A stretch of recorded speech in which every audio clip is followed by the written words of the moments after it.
right. Lovely. The things that happen before you go live. Seconds before. It's like, is this gonna happen right before? It would have been the best way to start one of these videos. Hey, if it gets you hits, I can't produce it on purpose, but we came out here too, and while we were inside watching Dunkirk, the dome light was still on in the car. So we reviewed Valerian, and I didn't know if it would start getting a little shadier when we were reviewing it, so I just went ahead and flipped those on just in case. Completely forgot to turn them off because it was still fucking daylight out. Come outside and like, oh shit. So at least they're still on, so that the car probably will start. I guess that was one benefit to the car we used to use. The light would go out every 10 minutes. That was probably a benefit for this being a short Christopher Nolan movie. Right? Yeah.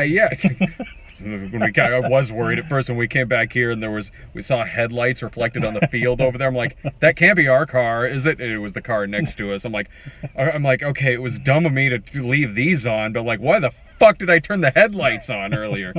Yeah, no, if you had asked me like what was going to be just knowing about these two movies, which was going to be the 2 hour and 20 minute movie and which was going to be the hour and 45 minute movie, I would have guessed the Christopher Nolan war epic would be the longer one of the two.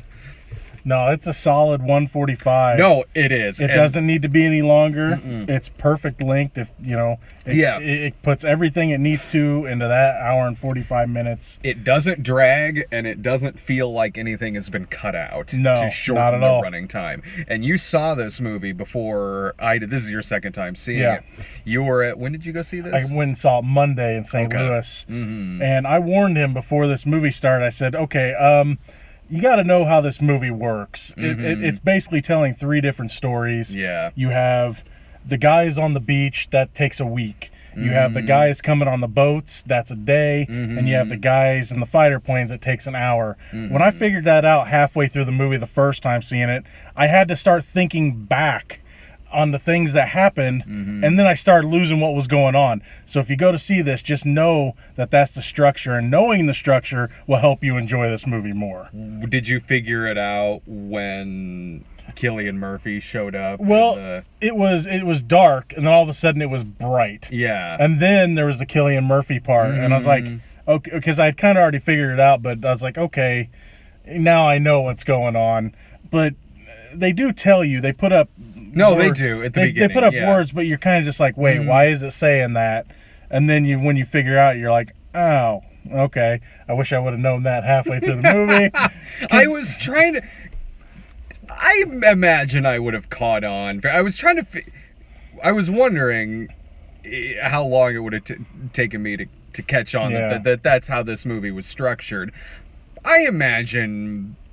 fairly early on I probably would have, especially when, like what you were saying, when like the time of day is changing between the three parts. It's night here and it's daytime here, it's dusk here, it's still daytime here.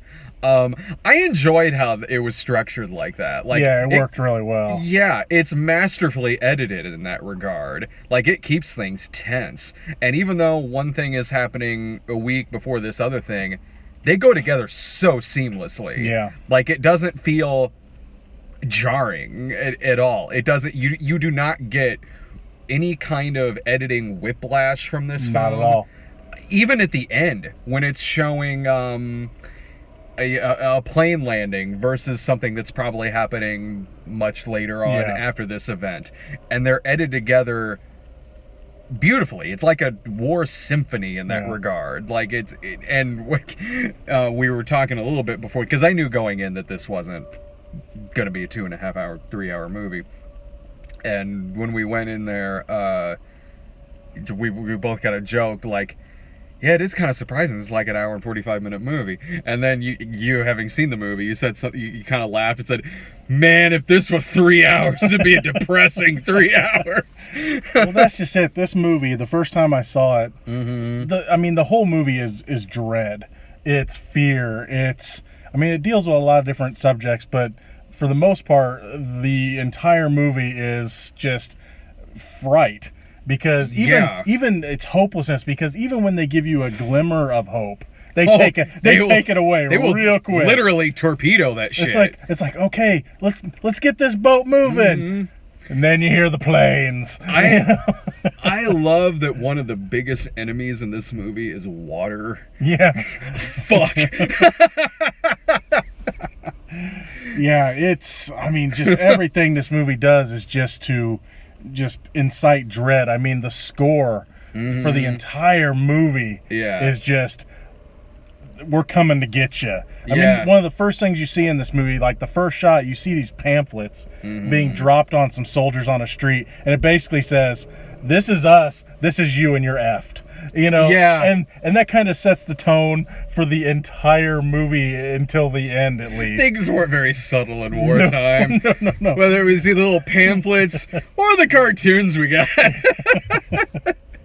God damn, I love wartime cartoons. But if you're going to see this movie and you're near an IMAX or there's one in your town or one outside of town, man, it'll be worth the trip and the extra money you pay to see it on an IMAX screen, because, man, between the gunshots, the screeching of the planes, the way it's shot in and of itself, it's like modern day Hell's Angels in that regard. Man, it'll be worth every penny.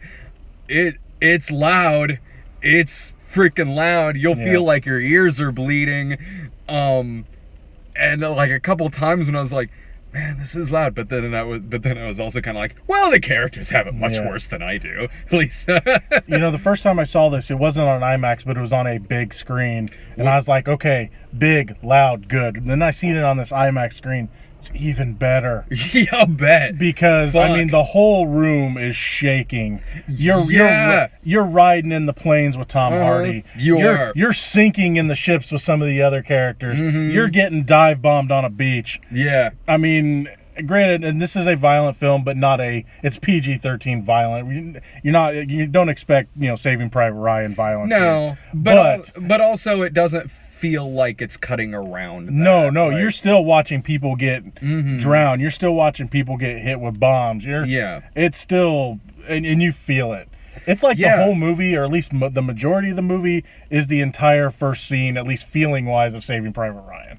Oh, dude, yeah. And in that regard, like, the way the actors talk to each other, how authentic they are, how shell-shocked some of these people are, like, it almost feels documentary-esque in that regard.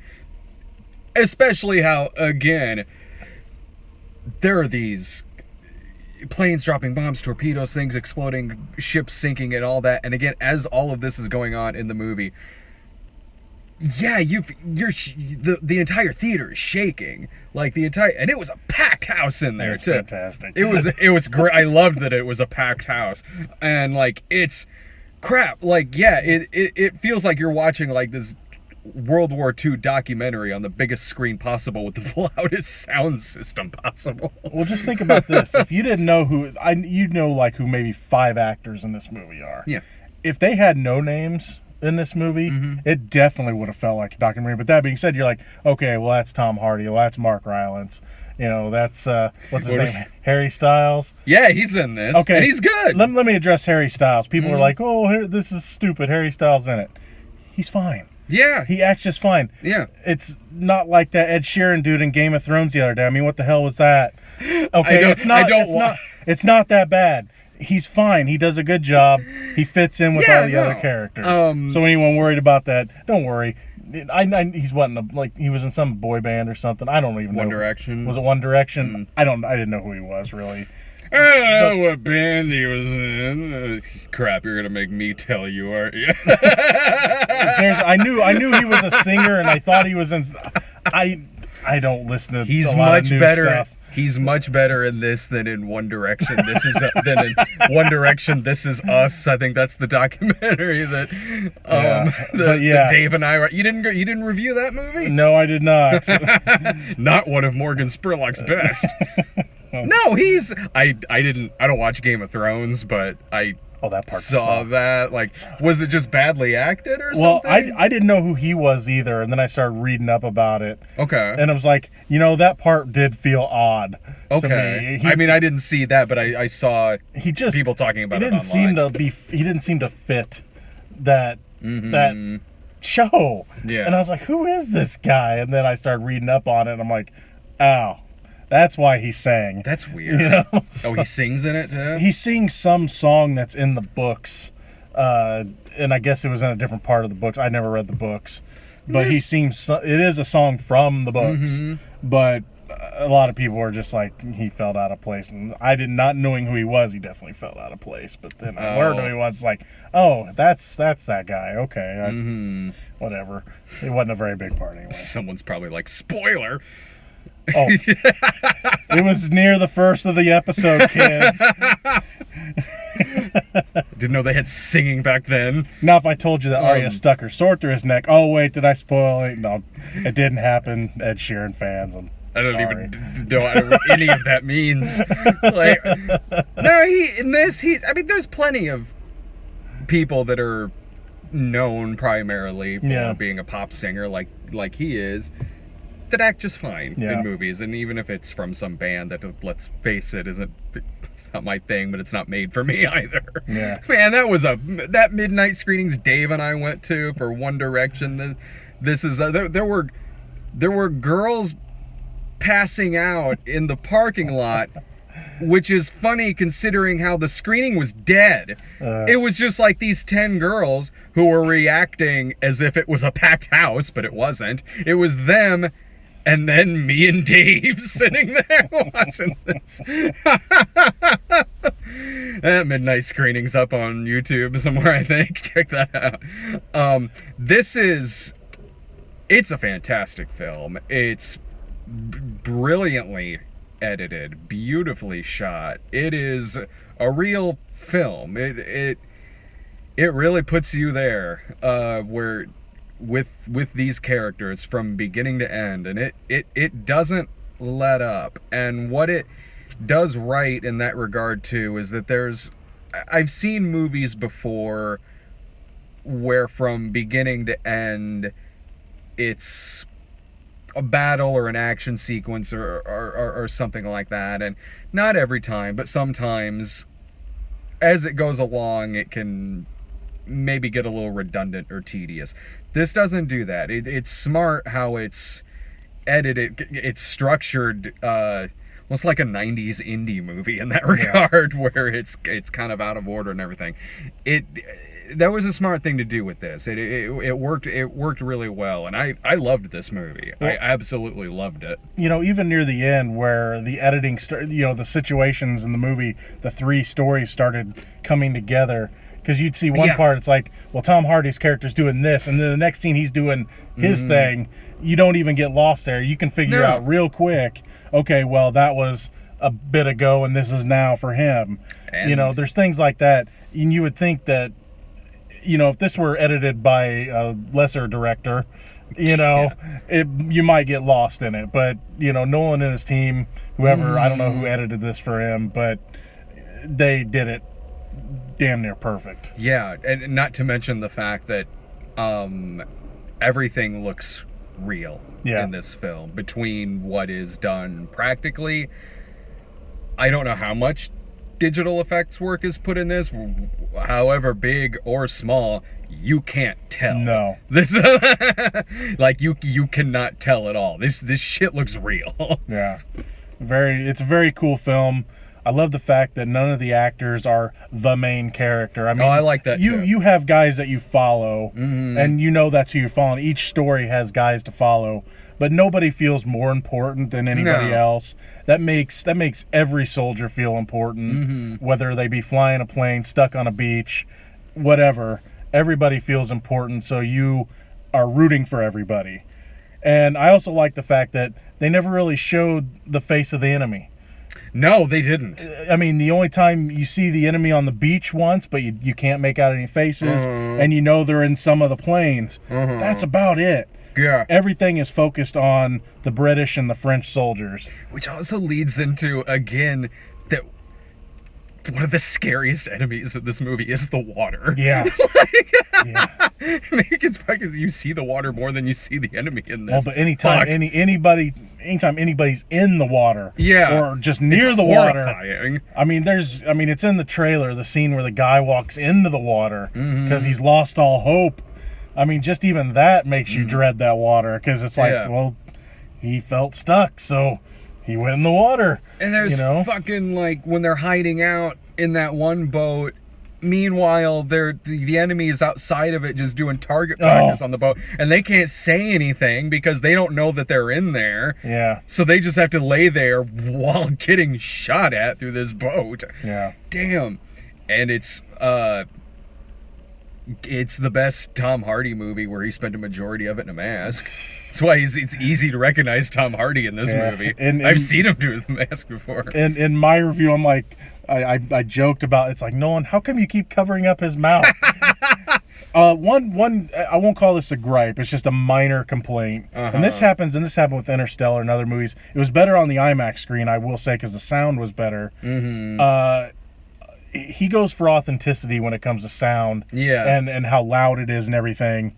It is kind of hard to hear some people talk sometimes. Oh, okay. Especially like when Tom Hardy and his the guys he was flying with had their masks up. That being said, on the IMAX screen, I noticed you could hear them better than you could on the other screen I saw it on, because I think the sound mixing's better. And plus, a lot of this movie, if not all of this movie, was shot on the IMAX cameras.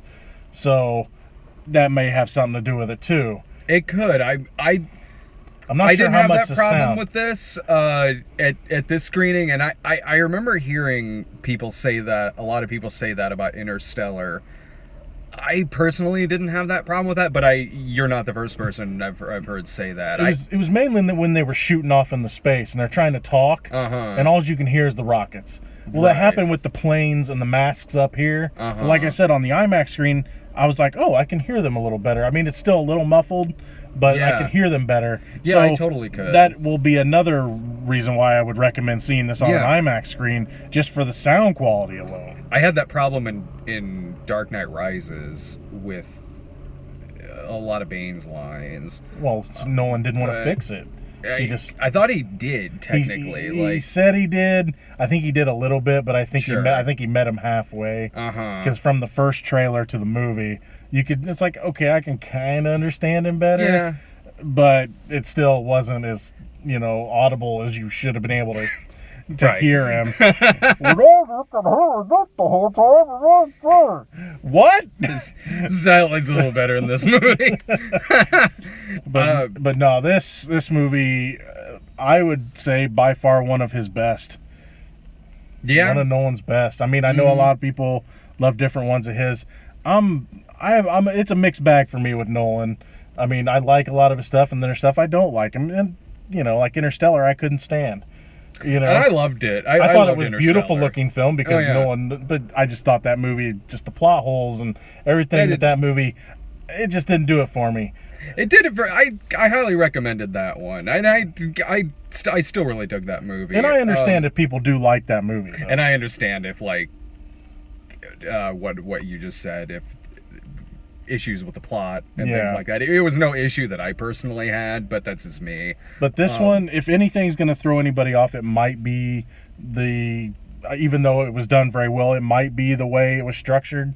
It might turn some people off. I don't think it's going to turn a lot of people off, though, because it comes together so well, and especially at the end, because everything converges at the end for the most part. And the audience reacted very positively to this. I've loved most of his movies. I wasn't a fan of Rises, but I wouldn't say that I hated the film. And I did.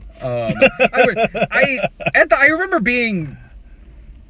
I remember really not being into it at the time and being pretty negative, and I still am like, I don't really like that film all that much. But I almost wonder, like, would I be a little more lenient on it now in a post-Man of Steel, Batman v Superman world?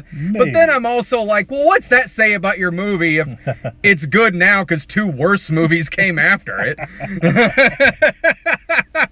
I honestly keep meaning to revisit that sometime. I haven't been able to bring myself to. No, I've tried, and I was like, nope, can't do it. I just can't do it. I'd rather watch Dark Knight again. Yeah. Or Batman Begins again, But no, this one, there's not going to be a lot of a disagreement on this movie.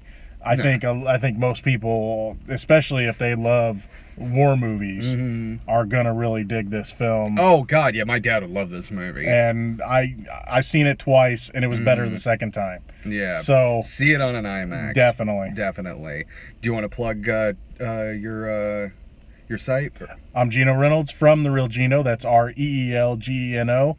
YouTube, Facebook, Twitter, all that stuff's The Real Gino. Check it out. What's coming up next week? Oh boy, next week, Atomic Blonde. Is next week. Cool. I'm seeing that on Tuesday next week. I am looking forward to that. Nice. Yeah, I'm and I think the Emoji Movie's the other one, if I'm not mistaken. I'm not positive, but I think it's the Emoji That's Movie. why Allison's going out of town this week. She knew the Emoji Movie was coming up. Actually, Laura and I are going to be out of town for a couple of days, so I think I'm gonna have to catch up on the movies on Friday after we get back. But no, I'll see movies next week. It just might not be Thursday night. But yeah, follow us on Twitter at The Cinema Snob, Facebook.com/The Cinema Snob. Subscribe to us at YouTube.com/Stone to Gremlin Productions, and that'll give you alerts and updates every time we do this live, which is pretty much going to be all of them now. The one the other day wasn't because I had to attach a mini trailer to the beginning of it. But anyway, so we'll see you next week. Later.